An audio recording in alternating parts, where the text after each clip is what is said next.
Hola, te doy la bienvenida al episodio 1 de Té y Fantasmas. Hoy estoy tomando un té clásico, Earl Grey de Twinings. Lo estoy tomando caliente, pero si te parece que hace demasiado calor para eso, puedes hacerlo frío. Lo haces de la forma habitual y después lo pones en el frigorífico. Y está muy rico con hielo y con un poquito de limón. Si lo tomas con azúcar, acuérdate de ponerle azúcar mientras está caliente, porque luego en el té frío el azúcar no se va a disolver. Y la historia de hoy nos lleva a la antigua Roma, a través de una carta escrita por el político y escritor Plinio el Joven en el siglo I de nuestra era. Esta es la carta 27 del libro 7, para Sura. Gracias al parón que estamos viviendo en los negocios, tienes tiempo libre para instruirme y yo para recibir tu instrucción. Por eso tengo muchísimas ganas de conocer tu opinión sobre los espectros y si crees que existen de verdad y tienen su propia forma y su porción de divinidad, o si solo son las sensaciones de una mente aterrorizada. Lo que me inclina especialmente a creer en su existencia es una historia que oí contar a Curcio Rufo.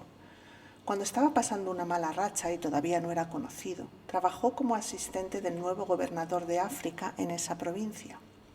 Una tarde, cuando estaba paseando por el pórtico público, se le apareció la figura de una mujer de tamaño y belleza sobrehumanas, que lo intimidó extremadamente. Le dijo que era el genio tutelar de África y que había venido a informarle de los futuros sucesos de su vida, que volvería a Roma, donde le harían funcionario, y que volvería a esa provincia investido con la dignidad de procónsul y que allí moriría. Todo el contenido de esta profecía se hizo realidad. Se dice, además, que al llegar a Cartago, cuando estaba bajando del barco, se le acercó la misma figura en la costa. Lo que sí es cierto es que, afligido por una enfermedad, aunque no presentaba síntomas que desesperaran a sus ayudantes, inmediatamente abandonó toda esperanza de recuperarse. Parece que pensaba así, al ser verdad la parte de la profecía que ya se había cumplido y la desgracia que se cernía sobre él por el éxito que había tenido. A esta historia déjame añadir otra, tan excepcional como la primera, pero con unas circunstancias aún más horroríficas, que te contaré exactamente como me la contaron a mí. En Atenas había una casa grande y espaciosa, pero con muy mala reputación y atmósfera. Avanzada la noche, se solía oír un ruido similar al entrechocar del hierro, que si escuchabas con atención parecía el traqueteo de unos grilletes. Al principio se oía en la distancia, pero se iba acercando lentamente e inmediatamente después aparecía un fantasma en la forma de un viejo, extremadamente delgado y escuálido, con una larga barba y el pelo en punta, moviendo los hierros que llevaba en sus pies y sus manos. La pobre familia que allí vivía no conseguía pegar ojo y sufría el peor miedo imaginable. Al estar privados de sueño se les agrió el humor, lo que junto con el empeoramiento de los horrores que vivían acabó siendo fatal para sus vidas, ya que incluso durante el día, aunque el espectro no se les aparecía, su recuerdo afectaba de tal manera a sus imaginaciones que le parecía que aún lo tenían ante sus ojos y el terror se mantenía aunque su causa no estuviera presente. Debido a esto, al final la casa acabó abandonada, ya que todo el mundo pensaba que era inhabitable y quedó completamente abandonada al fantasma. No obstante, le pusieron un cartel que decía que se alquilaba o vendía, con la esperanza de encontrar a alguien que no conocería el gran problema que tenía. Coincidió que en ese momento el filósofo Atenodoro llegó a Atenas y vio el precio de la casa en el cartel. Era tan barata que le pareció sospechoso, pero cuando oyó la historia no se sintió descorazonado para nada. Al contrario, sintió aún más interés en alquilarla y así hizo. Cuando empezó a anochecer, ordenó que le prepararan un sofá en la parte delantera de la casa y después de pedir una luz, estilos y tabletas, ordenó a toda su gente que se retirara dentro de la casa. Para que su mente no estuviera por falta de actividad abierta a los vanos terrores de ruidos y apariciones imaginarias, se concentró en escribir con todas sus facultades. La primera parte de la noche transcurrió con el silencio habitual y entonces empezó a oír el traqueteo de los grilletes de hierro. Sin embargo, ni levantó los ojos ni dejó su estilo, sino que cerró los oídos concentrando su atención en lo que hacía. El ruido aumentó y se fue acercando, hasta que parecía estar en su puerta y después en su cuarto. Miró a su alrededor y vio la aparición tal y como se la habían descrito. Estaba ahí de pie, haciendo señas con el dedo para que viniera. Atenodoro le hizo un gesto con la mano para que esperara un poco y siguió escribiendo. Pero mientras escribía, el fantasma se puso a mover las cadenas por encima de su cabeza, así que miró y vio que estaba llamándolo con el dedo, igual que antes. Al ver esto, inmediatamente cogió la lámpara y se puso a seguirlo. El fantasma anduvo lentamente, como si las cadenas le molestaran, y giró hacia el patio de la casa, donde desapareció de pronto. Atenodoro, viéndose solo, marcó ese punto con un puñado de hierbas y hojas. Al día siguiente fue a ver a los funcionarios y les pidió que ordenaran que se excavara ese lugar. Encontraron huesos mezclados con cadenas, ya que el cuerpo se había descompuesto durante el largo tiempo que había estado en el suelo, dejando los huesos desnudos y corroídos por los grilletes. Los huesos se recogieron y se enterraron a cargo del erario público, y una vez que se le dio adecuada sepultura, la casa dejó de estar encantada. Creo en esta historia porque otras personas me han afirmado que es cierta, pero lo que voy a contar ahora lo puedo afirmar por mí mismo. Tengo un liberto llamado Marcus que tiene algo de formación. Una noche, su hermano menor, que estaba durmiendo en la misma cama que él, vio lo que pensó que era una persona sentada en el sofá, que le puso un par de tijeras en la cabeza y le cortó el pelo de la coronilla.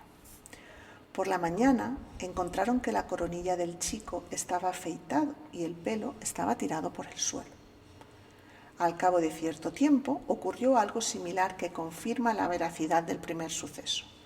Un esclavo mío estaba durmiendo con algunos otros en su cuarto cuando, según él lo cuenta, 2 personas vestidas de blanco entraron por la ventana, le cortaron el pelo mientras él estaba tumbado y salieron de la misma forma que habían entrado. A la luz del día se vio que a este chico también le habían cortado el pelo y que su pelo también estaba tirado por el suelo. Después no ocurrió nada extraordinario, salvo el hecho de que no tuve que comparecer en juicio. Hubiera tenido que hacerlo si Domitiano, que reinaba cuando ocurrieron estas cosas, hubiera vivido más tiempo, ya que se encontró en su escritorio un documento que Caro presentó contra mí.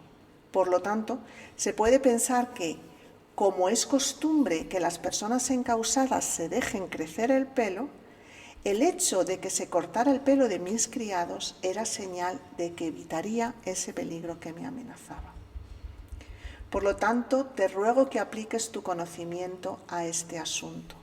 Merece tu consideración larga y profunda, y yo merezco recibir tu abundante conocimiento.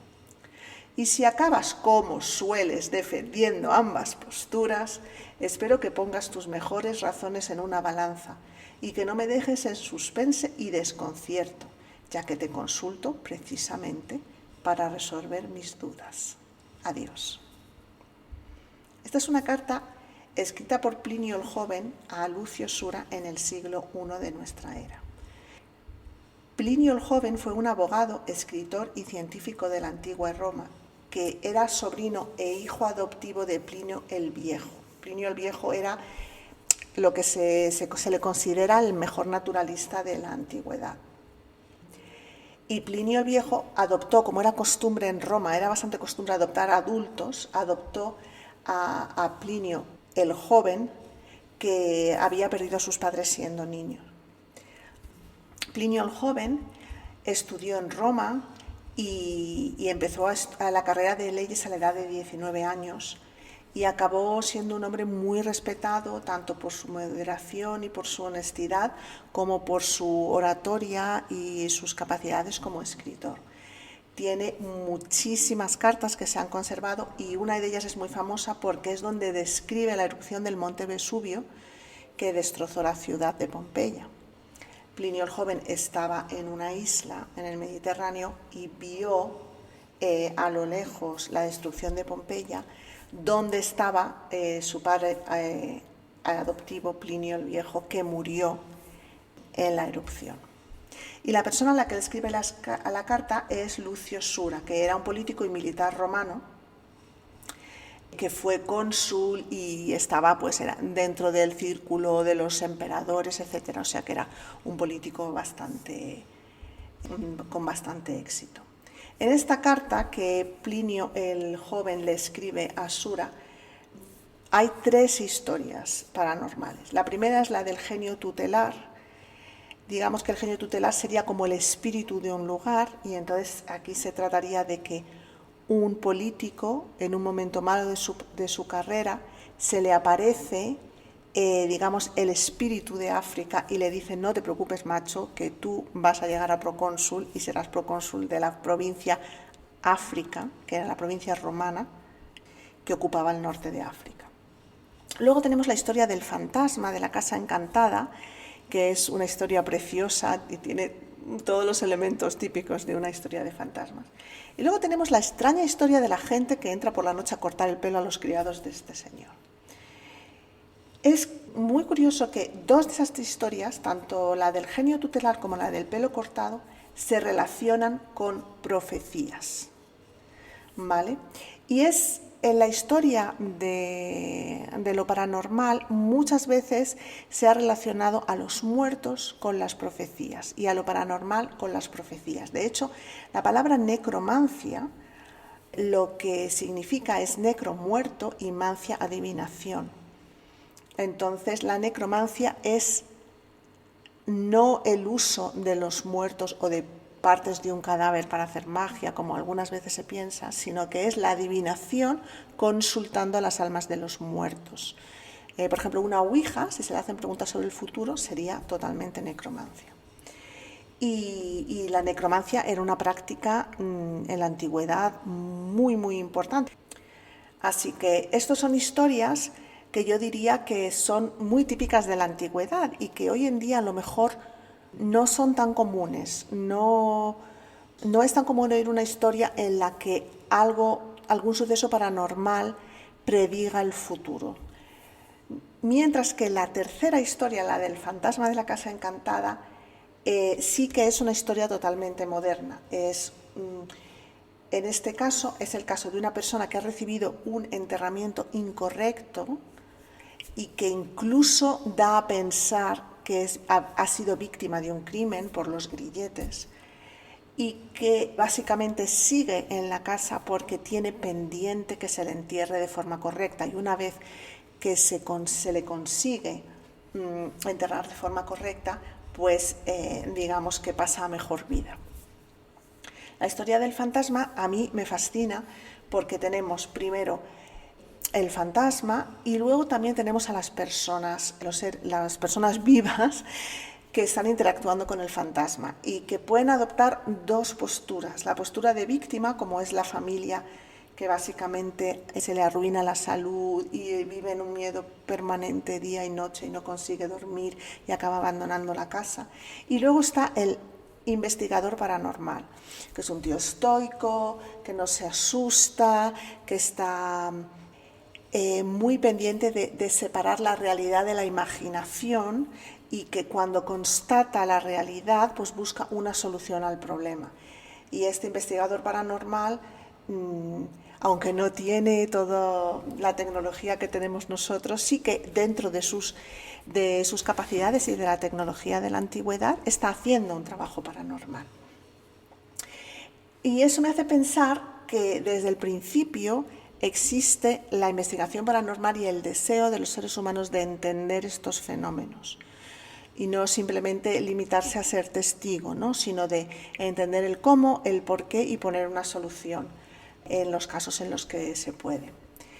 También en esta historia vemos ya una idea de que la imaginación es mala y la constatación científica, entre muchas comillas, es buena. Es decir, que el investigador paranormal tiene miedo de que su imaginación le cause una mala jugada y no pueda constatar la realidad. Y luego también en la carta, Plinio el Joven pide a Sura que le diga si piensa que los fantasmas existen o si son solo un figmento de la imaginación de los seres humanos.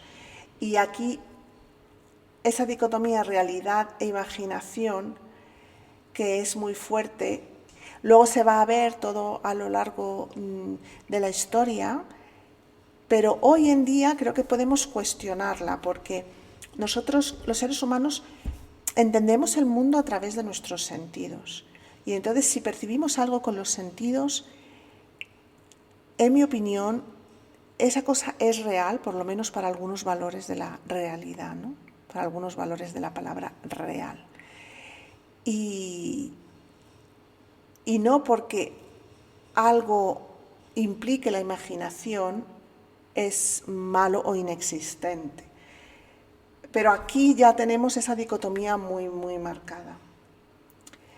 Todos estos temas de esta historia del fantasma de la casa encantada se repiten en la historia hasta la actualidad de las historias de fantasmas, tanto reales como ficticias.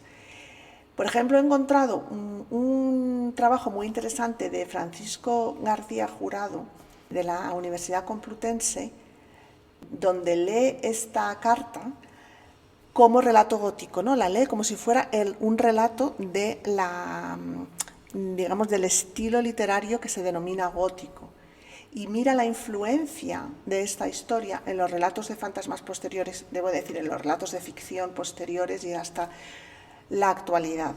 Y ahí, pues, Francisco García Jurado pone muy de manifiesto cómo todos estos los elementos que se encuentran en la carta de Plinio el Joven luego se van a repetir en las historias de fantasmas.